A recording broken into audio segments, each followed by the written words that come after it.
Primeira carta de Paulo aos Tessalonicenses, dar continuidade ao que eu tenho falado às quartas-feiras aqui. E hoje nós vamos chegar numa fase da carta que é uma parte transitória da carta. É a transição, onde Paulo vai fechar uma parte, dando início a uma outra parte dessa carta, onde ele vai mostrar que para agradar a Deus é necessário que façamos alguma coisa, que haja um esforço por parte dos cristãos. Então, nós vamos ler o capítulo 3, verso 1 ao 13. Eu já falei sobre o capítulo 3, mas é impossível a gente não ler esse texto para que a gente tenha uma compreensão exata do que Paulo está querendo dizer. E o título dessa mensagem, como eu tenho falado, são Atitudes para uma vida cristã plena. Como eu falei da primeira vez, essa é a terceira vez que eu uso o mesmo título. Talvez você que não tenha acompanhado, não esteja acompanhando, é oportunidade talvez de você rever, se assim você desejar, mas é a terceira parte do título, Atitudes para uma vida cristã plena, uma vida cristã abençoada, completa. Diz o capítulo 3: pelo que não podendo suportar mais o cuidado por vós, pareceu-nos bem ficar sozinhos em Atenas, e enviamos a nosso irmão Timóteo, ministro de Deus no Evangelho de Cristo, para em benefício da vossa fé, confirmai-vos e exortai-vos, a fim de que ninguém se inquiete com estas tribulações, porque vós mesmos sabeis que estamos designados para isso. Pois quando ainda estávamos convosco, predizemos que fomos ser afligidos, que de fato isso aconteceu e é de vosso conhecimento. Foi por isso que, já não me sendo possível continuar esperando, mandei indagar o estado da vossa fé, temendo que o tentador vos provasse e se tornasse inútil o nosso labor. Agora, porém, com o regresso de Timóteo, vindo do vosso meio, trazendo boas notícias da vossa fé e do vosso amor, e ainda que sempre guardais grata lembrança de nós, desejando muito ver-nos, como aliás também nós a vós outros. Sim, irmãos, por isso fomos consolados acerca do que nós ouvimos, acerca da fé de vocês, apesar das tribulações e privações que vocês têm passado.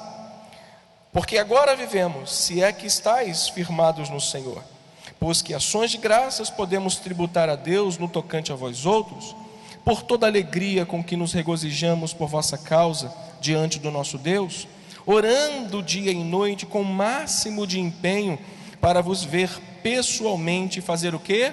Reparar as deficiências da vossa fé.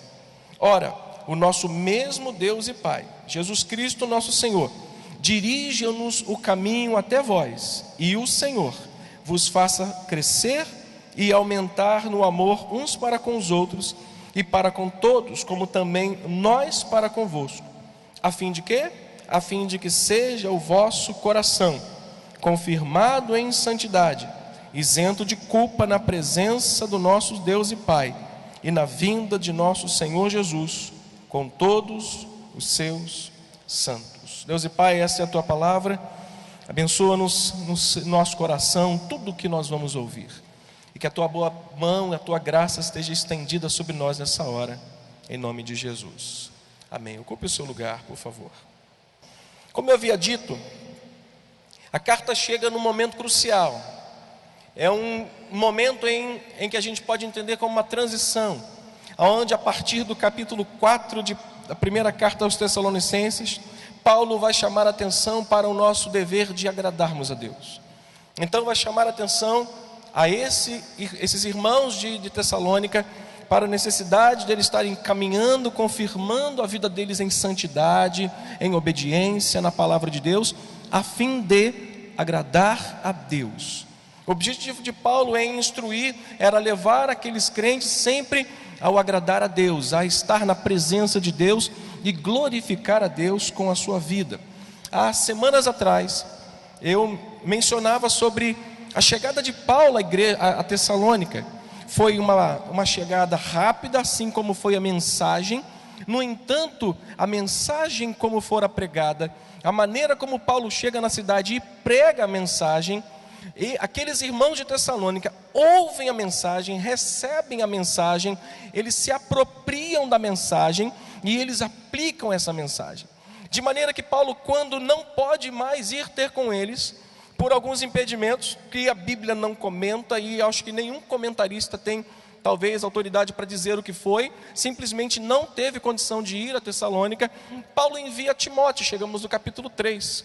Paulo, ao enviar Timóteo, desejoso em estar, não podendo suportar mais, ou seja, não suportando mais, de saudade, do desejo de ter com vocês, não podendo, envio o meu servo, ministro de Deus, homem de Deus, para quê? Para beneficiar a fé de vocês e confirmar a fé de vocês na presença de Deus. Então Paulo se satisfaz com o cuidado desses irmãos, enviando Timóteo para saber da conduta da fé, para mostrar a Paulo no regresso de como está a fé daqueles irmãos. E Paulo recebe notícias maravilhosas por parte de Timóteo e diz: olha, a notícia que eu recebo me deixou alegre, me deixou feliz. Timóteo me trouxe boas notícias.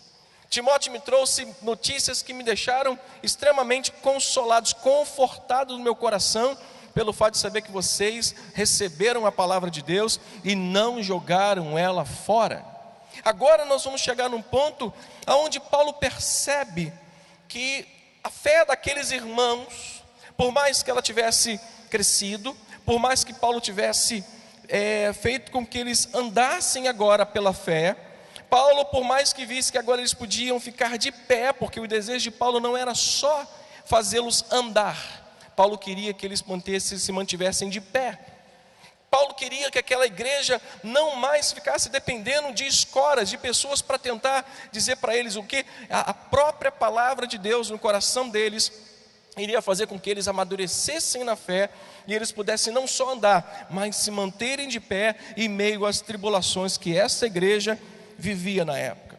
Chegamos então ao ponto da carta onde é possível vermos que Paulo está extremamente feliz com os resultados que o Evangelho produziu na vida daqueles irmãos.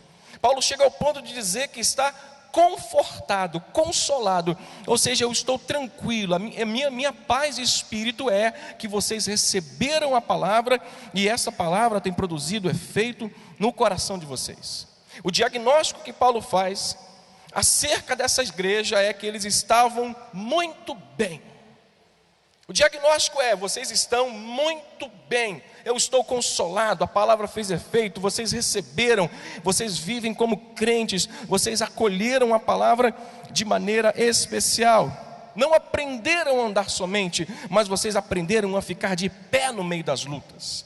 Aquele tipo de crente que ouve a palavra, se apropria da palavra, ele aprende a andar por meio da palavra, mas quando chega a tentação, a privação, as provações, ele já não aguenta ficar de pé e é necessidade de alguém levantá-lo. Paulo está se alegrando, extremamente feliz, dizendo que vocês estão muito bem, porque vocês ouviram a palavra, aprenderam a andar e se manter de pé no meio das lutas.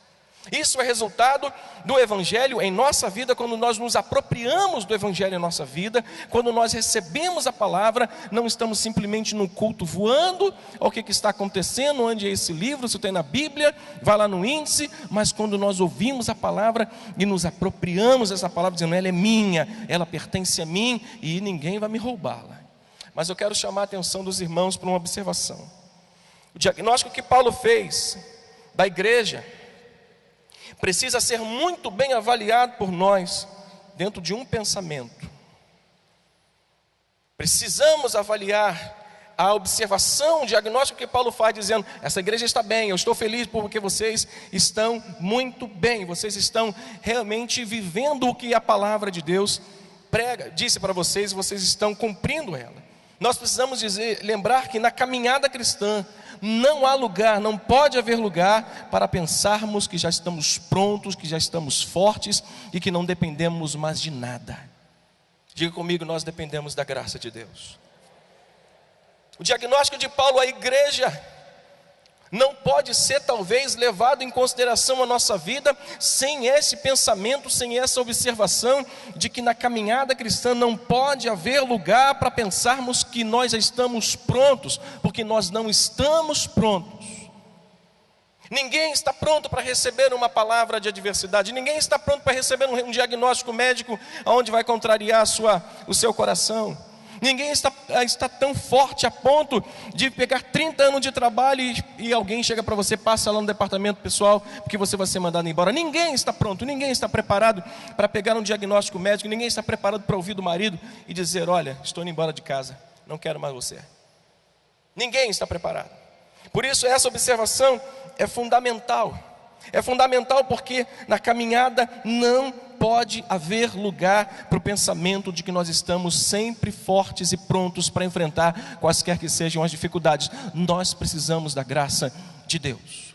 Filipenses 3,12, Paulo, o apóstolo Paulo, ele chega ao ponto de dizer: olha, não que eu já tenha recebido ou alcançado alguma coisa, mais uma coisa eu faço, esquecendo-me das coisas que para trás ficam, ele faz, eu prossigo, eu vou à frente, eu caminho. Mas Paulo, ele reconhece a necessidade que ele tinha de se manter na graça de Deus. 1 Coríntios 10,12, o apóstolo Paulo recomenda que aquele, pois, que pensa estar em pé, veja que não caia. A observação é importante, porque quando nós nos apropriamos da palavra, aprendemos a andar e ficar de pé, não podemos nos descuidar da vida cristã, não podemos deixar de viver aquilo que é básico da fé cristã. E o que é básico da fé cristã, meus irmãos? Oração. O que é básico da fé cristã? Jejum. O que é básico da fé cristã? Leitura da palavra. O que é básico da fé cristã? Culto ao Senhor. O que é básico da fé cristã? Comunhão entre os irmãos. Isso é importante dentro de um contexto da nossa vida espiritual. Não, eu não preciso mais ir para a igreja, você vai morrer em pouco tempo. Não preciso mais ler Bíblia, você vai morrer de fome. Não, eu não preciso mais orar, você vai ceder a tua carne, porque ela é fraca como a minha. Ah, mas eu estou tão desanimado que eu chego na hora da palavra e lá no finalzinho dela, tem gente que começa muito bem, começa sentando nos primeiros bancos da igreja. Chega no primeiro banco da igreja, toda animada, e começa a vir uma fraqueza, porque não ora, não jejua, não lê Bíblia, não faz nada, vem só com o celular para a igreja, não esquece até a Bíblia, não sabe nem onde deixou. Aí 3 meses depois ele está sentando no meio da igreja. 4 meses depois ele está sentando lá no penúltimo banco. 1 ano depois, cadê o irmão? Foi, já não existe mais, já virou passado. Nós precisamos ter cuidado, porque se nós estamos de pé, precisamos ver para que não venhamos a cair. A vida cristã precisa ser encarada como uma prática progressiva. A vida cristã precisa ser encarada como uma prática em que eu preciso orar hoje e amanhã de novo. Como se eu precisasse ler hoje e amanhã novamente. Como se eu necessitasse de beber água agora e daqui a algumas horas beber de novo, porque senão o meu corpo vai pedir, vai sofrer. A vida cristã, meu irmão amado, ouça isso, é uma prática progressiva. Não é possível nenhum crente viver e sobreviver na caminhada cristã se ele não progredir na sua fé. Hoje o que você fez para agradar a Deus, você deve fazer amanhã de novo. Se você hoje se limpou do mundo sujo, limpe-se mais amanhã. Se você lê hoje, leia mais amanhã. Se você disse não para o diabo hoje, diga não amanhã novamente. Isso é uma prática progressiva. Se eu temo a Deus hoje, eu devo temê-lo mais amanhã. Se eu adorei nele hoje, eu adoro-lhe amanhã. Se eu vim ao culto hoje, eu posso vir também amanhã, na sexta-feira, o dia que assim eu couber no meu tempo. A vida cristã é uma reunião de todas as virtudes doadas pela graça de Deus a nós.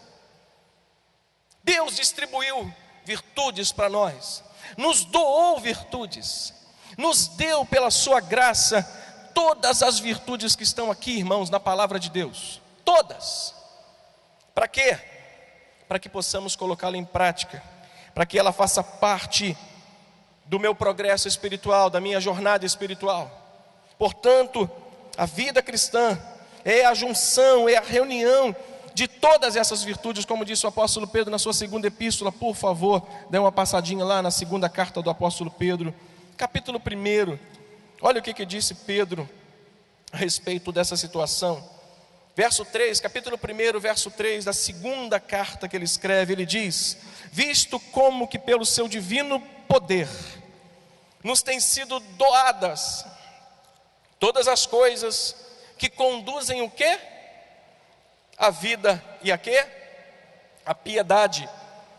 Ele diz: todas as coisas foram doadas que vão conduzir a vida e a piedade, pelo quê? Pelo pleno conhecimento daquele que nos chamou para a sua própria glória e virtude, pelas quais nos têm sido doadas as suas muito grandes e preciosas promessas, para que por meio delas vos torneis coparticipantes da natureza divina, livrando-vos da corrupção da paixão do mundo que vivemos. Verso 5 somente: por isso mesmo, vós, leia comigo, reunindo toda a vossa diligência, olha as virtudes, diligência, associai com a fé a virtude, com a virtude o conhecimento, com o conhecimento o domínio próprio, com o domínio próprio a perseverança, com a perseverança a piedade. Vamos até o 7 só para a gente terminar. Com a piedade a fraternidade, com a fraternidade o amor. Diga comigo: a vida cristã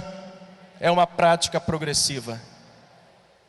Eu tenho que unir tudo que está disponível por Deus a mim, pela graça dele, e somando a minha vida.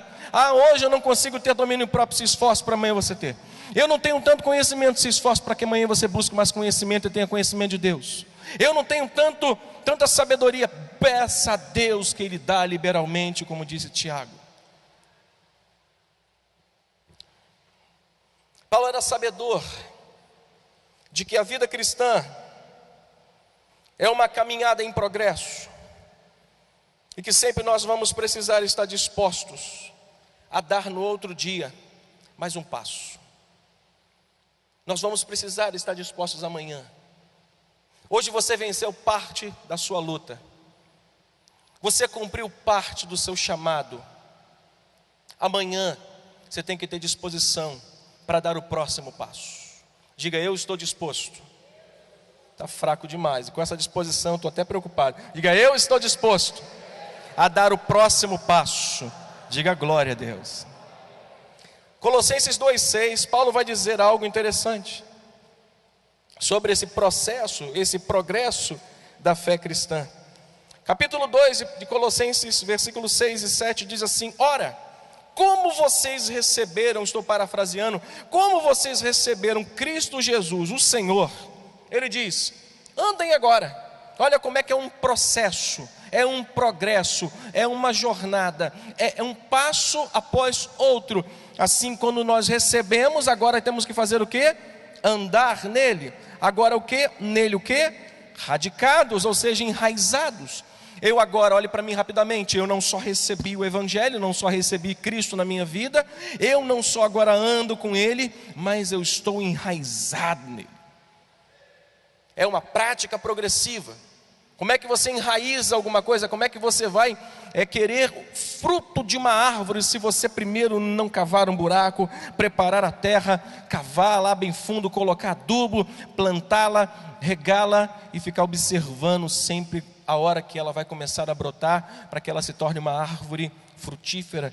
Assim a nossa vida, nós precisamos receber a Cristo, passar a andar com Ele, nos enraizar, mas Ele continua dizendo, e edificados, ou seja, levantados. Nós precisamos esperar que em Deus, andando com Ele, enraizados nele, Ele vai todas as vezes, todos os dias, nos levantar e vai fazer o seguinte no final: confirmar a nossa fé, como nós fomos instruídos e crescendo.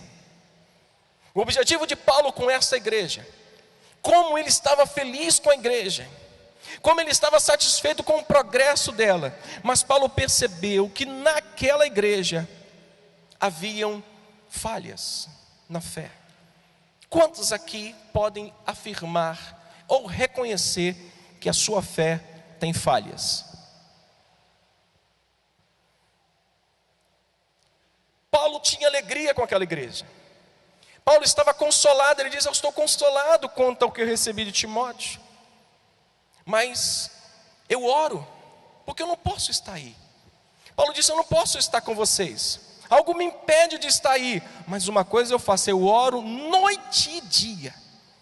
Noite e dia eu oro para ver-vos pessoalmente, mas se Deus não me quiser aí, eu oro para que Ele possa reparar as deficiências da fé de vocês. Ele possa arrumar, Ele possa ajustar a fé de vocês. Paulo sabia que por mais firmes, irmãos, que eles estivessem, tinham deficiências na sua fé que precisavam ser reparadas. Assim como eu e você agora denunciamos a nós mesmos, dizendo: nós temos deficiências na nossa fé, nós precisamos com essa afirmação dizer: eu preciso reparar aquilo que está na minha fé, de errado. Salmo 39, o salmo que nós lemos inicialmente, no versículo 5, 39, verso 5, na parte B, o salmista Davi vai dizer assim: o homem, por mais firme que ele esteja, por mais enraizado que ele esteja, por mais que esteja andando na presença de Deus, levantado, ele não passa de vaidade. Olha o cuidado que nós precisamos ter com a gente, com nós mesmos. Por mais firme que Davi diz, por mais firme que o homem esteja, ele não passa de um sopro. Ele chega ao ponto, o salmista chega ao ponto de falar: Senhor, eu te peço, dá-me conhecer o meu fim e a soma dos meus dias, para que eu veja quão grande é a minha fragilidade. Nós precisamos nos avaliar, nós precisamos olhar para a nossa fé e dizer: nós precisamos reparar algumas arestas da nossa fé, da nossa caminhada, por mais firme que eu esteja. Como Paulo não podia estar com eles pessoalmente, Paulo cria que a sua oração, dia e noite, incessantemente, que a sua intercessão àquela igreja e a sua exortação fariam toda a diferença. Você pode dizer isso comigo? A minha oração. Aos que falaram, eu vou dar a chance para os que não falaram, diga: a minha oração faz toda a diferença. Depois nós vamos ver que a oração de Paulo fez toda a diferença. Falava isso em casa, ontem, conversando, pegando um sereninho da varanda, um fresquinho da varanda. Minha esposa dizia assim: a oração faz a diferença, porque 7 anos eu orei por você. 7 anos. E tem mulher que ora 1 ano e fala: não aguento mais. Mas também, né? Deus não dá uma cruz, né, maior do que você possa carregar, né? Porque de repente essa cruz é de maçaranduba, né? Ainda não está planada, não está lixada, ainda fica aqueles espinhos entrando aqui. Tem marido que é só Jesus, e eu não me considero melhor do que ninguém não, porque eu sei que foi difícil para ela. Mas Paulo sabia, não podia estar com eles pessoalmente, mas cria que por meio da sua oração e da intercessão e da exortação que ele faria naqueles irmãos, iria surtir um efeito grandioso por causa do coração deles. E a fim de suprir, de colocar no lugar, ou reparar a deficiência da fé que faltava a eles, o que faltava à fé deles, Paulo fez 3 pedidos a Deus, e está no texto, a fim de tentar resolver esse problema da reparação à deficiência da fé. Como a fé estava com deficiência, como havia alguma coisa na vida deles que estava faltando para dar aquela melhorada, para chegar a um nível de dizer assim: vocês estão prontos. Paulo faz 3 pedidos a Deus, porque ele está orando dia e noite. Vamos acompanhar quais foram os 3 níveis de oração de Paulo. A primeira oração que Paulo faz para esses crentes firmes, que deixaram ele feliz, que Paulo viu que eles tinham recebido a palavra, foi dizer: Senhor, eu peço que o Senhor amadureça a fé deles. Olha para o irmão que está do seu lado, diga para ele: meu irmão, que Deus amadureça a sua fé. Quando a gente está numa árvore assim, tem uma árvore na nossa casa, uma mangueira, a gente fica olhando lá, doido que aquela manga espada bonita amadureça, né? Para que você possa pegá-la, lavá-la, amassa ela, faz aquele biquinho, senta na frente da televisão para assistir jogo do Flamengo e Vasco, vendo o Flamengo dando de 5-0 no Vasco e fica... Os vascaínos que me perdoem. Então, a fim de suprir essa necessidade, o apóstolo Paulo faz o primeiro pedido a Deus: Senhor, que eles amadureçam na fé, que eles reparem, que eles possam reparar as deficiências que eles têm na fé. Não é suficiente dizer que nós temos fé. Não é suficiente. O mundo diz, as pessoas de fora, quando eu evangelizo, quando eu saio com o Alex, quando eu saio com a turma para evangelizar, quando o Jânio sai para evangelizar, as pessoas dizem: eu tenho fé. Dizer que tem fé não é suficiente. A nossa fé precisa ser equipada. A nossa fé precisa ser ajustada. Nossa fé precisa ser armada. Diga: minha fé precisa ser equipada, ajustada, armada. Arme-se. Equipe a sua fé. Equipe a sua vida. Municie ela de tudo que você vai precisar para quando o diabo chegar na tua frente, para quando a tentação chegar na tua frente, você usar aquilo que Deus pôs em você e no seu coração. O termo usado aqui para reparação da fé dessa igreja é justamente isso: equipar. Reparar significa equipar, reparar significa ajustar, reparar significa armar, colocar coisas, municiar, acrescentar, abastecer. Nós precisamos que a nossa fé seja abastecida. E como nós vamos abastecer a nossa fé? Por onde vem ela? Pela palavra de Deus. Paulo está pedindo a eles, pedindo ao Senhor que possa equipar a fé deles, para que eles tenham uma fé madura. Eu me lembrei hoje à tarde de um jovem, moço de Eliseu. Eliseu, quando o rei da Síria estava preparando uma luta contra o povo, Deus estava revelando todos os planos do rei da Síria a Eliseu. E quando eles iam tentar armar o plano, ou concretizar o plano contra a nação, Deus estava revelando, e o rei estava contra o rei da Síria, e o rei da Síria diz: temos um impostor, temos um traidor entre nós. Mas na verdade não, tinha alguém que tinha intimidade e relacionamento com Deus, que estava revelando ao rei, e o rei se defendia dos ataques, porque ele sabia o que o rei da Síria ia fazer. Aí o moço soube que vinham tropas contra a nação e contra Eliseu. O moço do profeta Eliseu soube que tinha uma tropa vindo, e quando ele soube que a tropa estava vindo, ele entrou em desespero. Aí Eliseu, com toda a fé, disse assim: maior, muito maior são aqueles que estão, é aquele que está conosco, do que aqueles que estão vindo contra nós. Mas Eliseu faz uma oração. Eliseu não ora para que aquele exército caísse por terra, aquele exército pudesse ir embora.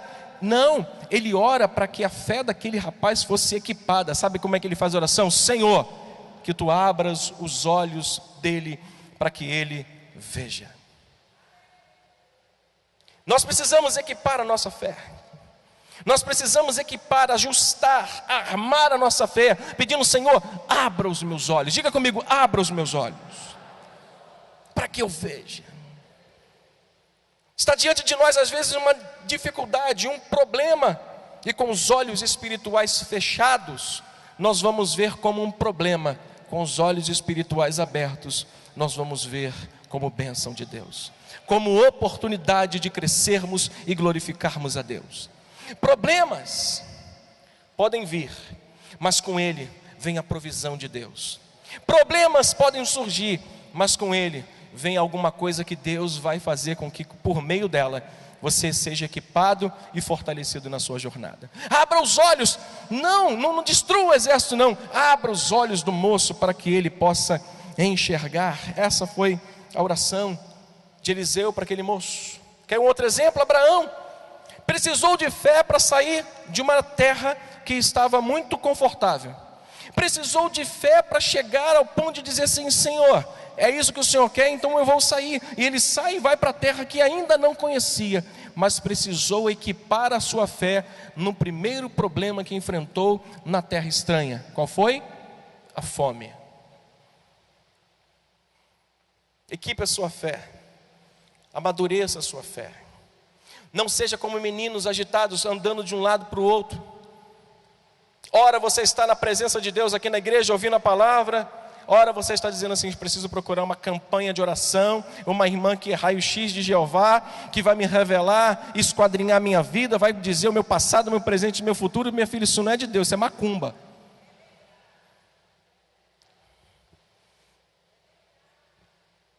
Nós não precisamos nem podemos ser pessoas mais agitadas, nós precisamos estar firmados, confirmados, amadurecidos, sabedores de que problemas na vida cristã são inerentes a esta vida cristã, e isso é para amadurecer a minha fé.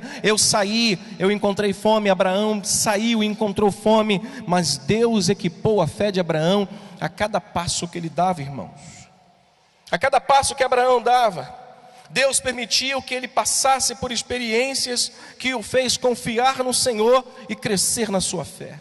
Qualquer situação que enfrentamos na caminhada é a oportunidade que temos para equipar a nossa fé para algo maior que Deus tem preparado para a nossa vida.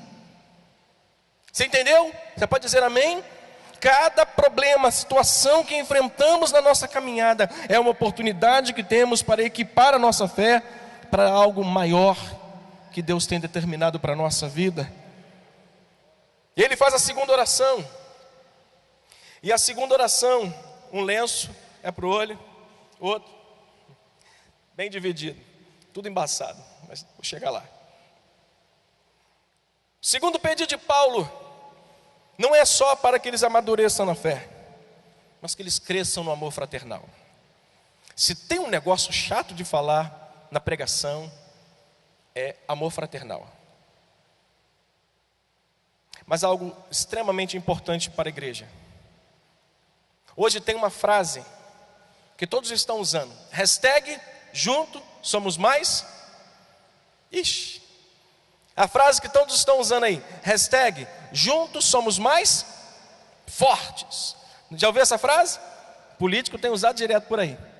Na televisão aparece sempre. O Jornal Nacional já passou isso. Juntos somos mais fortes. O mundo tem pregado essa palavra. Há séculos atrás, alguém já havia dito isso, por nome de Salomão. Lá em Eclesiastes capítulo 4, a partir do versículo 9, ele vai falar assim: 2 é melhor que 1. Sabe por quê? Porque tem melhor paga do seu trabalho. Se estiverem 2 e vier muitos, os 2 prevalecerão contra os muitos. Um cordão de 3 dobras não se arrebenta com facilidade. Paulo estava sabendo que havia uma perseguição armada contra esses crentes em Tessalônica. Tinha uma perseguição vindo a essa igreja em Tessalônica. E Paulo, sabedor disso, encoraja eles não só a amadurecerem na fé, permanecerem em meio às tribulações, a tantas situações que poderiam acontecer na trajetória da vida deles. Mas Paulo diz: o que vai fazer com que vocês vençam qualquer dificuldade é o amor fraternal. Versículo 11 e 12 diz assim: ora, o nosso mesmo Deus e Pai, Jesus Cristo nosso Senhor, dirijam-nos o caminho até vós, e o Senhor vos faça crescer e aumentar em quê? No amor uns para com os outros e para com todos. A oração de Paulo, o pedido de Paulo é para que haja um amor fraternal dentro da igreja. Uma fé madura redunda em um crescimento em amor. Redunda em um crescimento pelos irmãos, um amor pelos irmãos. Quando eu amadureço na minha fé, quando eu entendo isso aqui, a palavra de Deus, e ponho ela no meu coração, enraizo, confirmo, cresço, amadureço, estou entendendo o que Deus quer para mim, armo a minha fé, equipo a minha fé, isso tudo deve redundar numa comunhão fraternal, num amor fraternal.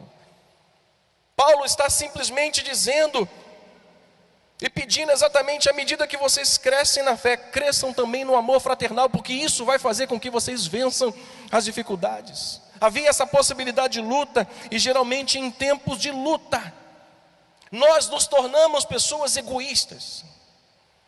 A preocupação de Paulo é que as lutas nos isolam.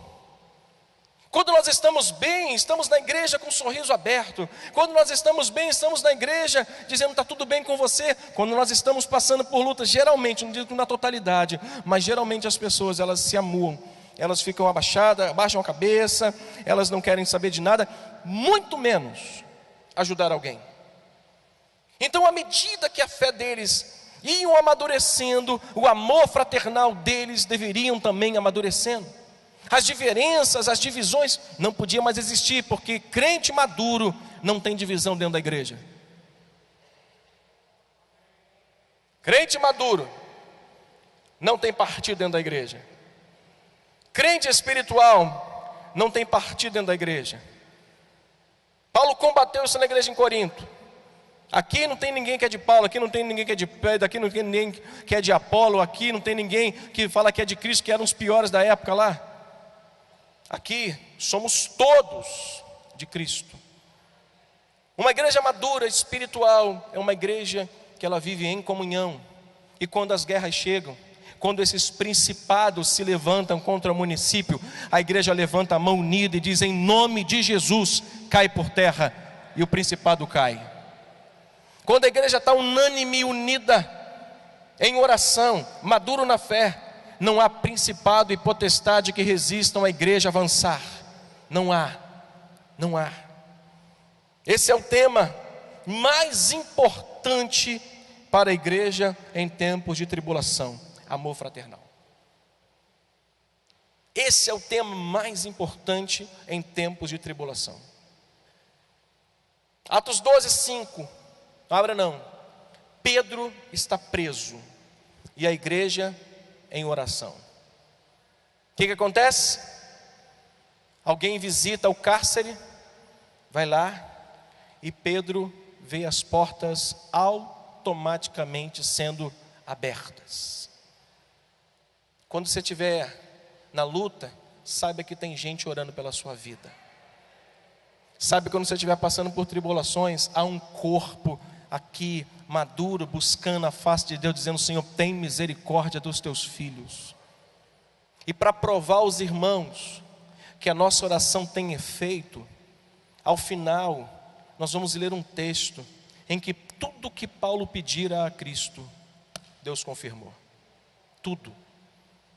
Os 3 pedidos de Paulo foram confirmados por Cristo. Por quê? Porque a oração pode muito em seus efeitos. Muito. Temos ouvido que o mundo tem dito coisas que a Bíblia já dizia há muito tempo. O último pedido de Paulo, além do crescimento e amadurecimento na fé, além da necessidade deles viverem melhor em comunhão, em santidade uns com os outros, em amor fraternal, além disso, Paulo está pedindo algo fundamental para os dias de hoje: santidade. Outro tema difícil de pregar, porque dá sono. Podia falar de fé, falar de santidade, sim. A certeza da volta de Cristo em sua glória. Ouça isso. Só os que têm certeza da volta de Jesus em glória precisa motivar você e o teu coração. Precisa motivar todo cristão a viver em santidade, pois sem a qual ninguém verá Deus. Paulo, em outras palavras, está dizendo: o que adianta para vocês viverem uma fé madura, viverem unidos como irmãos, mas em prostituição? Quando Cristo voltar, vocês não o verão.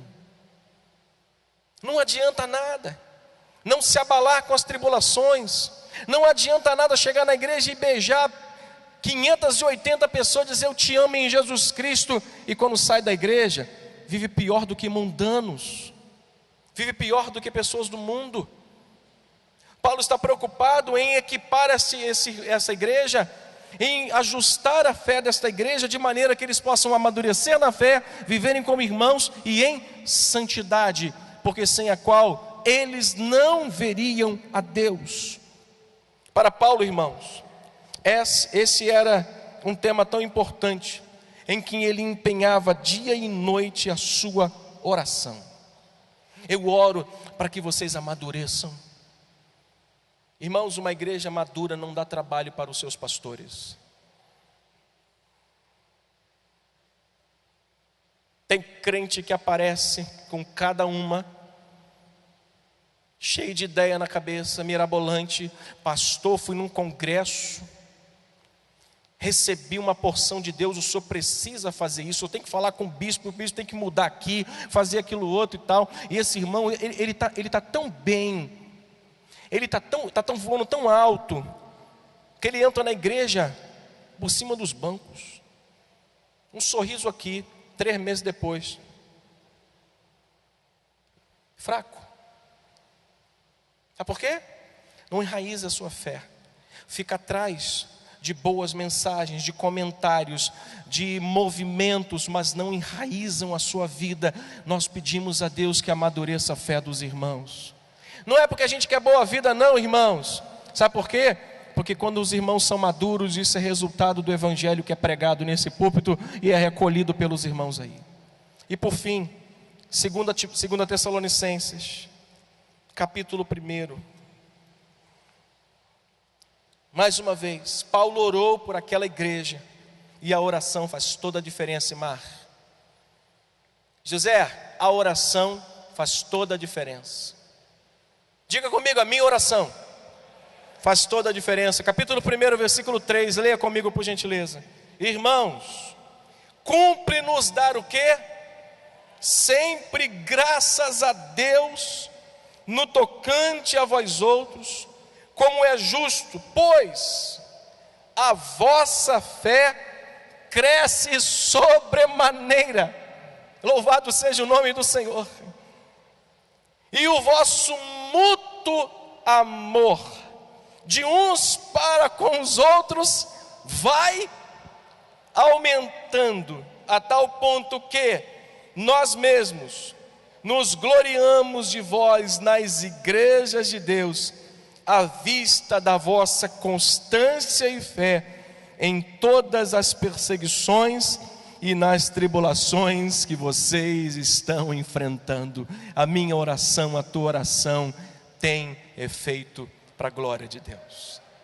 Paulo orou para que eles amadurecessem, vivessem unidos em santidade até a volta de Cristo, e Deus confirmou a oração de Paulo.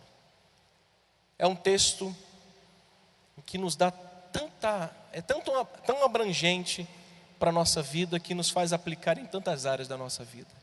Que Deus te abençoe nessa noite, te faça amadurecer na sua fé, te faça crescer no amor fraternal e te faça viver em santidade dia após dia. Vamos orar. Nosso Deus e Pai, se a tua palavra, eu te peço que ela seja acolhida pela tua igreja, pelo teu povo, de maneira que os resultados sejam vistos claramente, como fora visto por Paulo na igreja em Tessalônica. Que a fé desse povo aumente, que a santidade deles aumente, que o desejo, Senhor, e a expectativa pela volta de Cristo aumente, e que o amor fraternal na igreja nunca venha a cair em descrédito. Em nome e por amor de Cristo. Amém e amém. Quando você recebe essa palavra, diga: eu recebo. Que Deus te abençoe. Em nome de Jesus.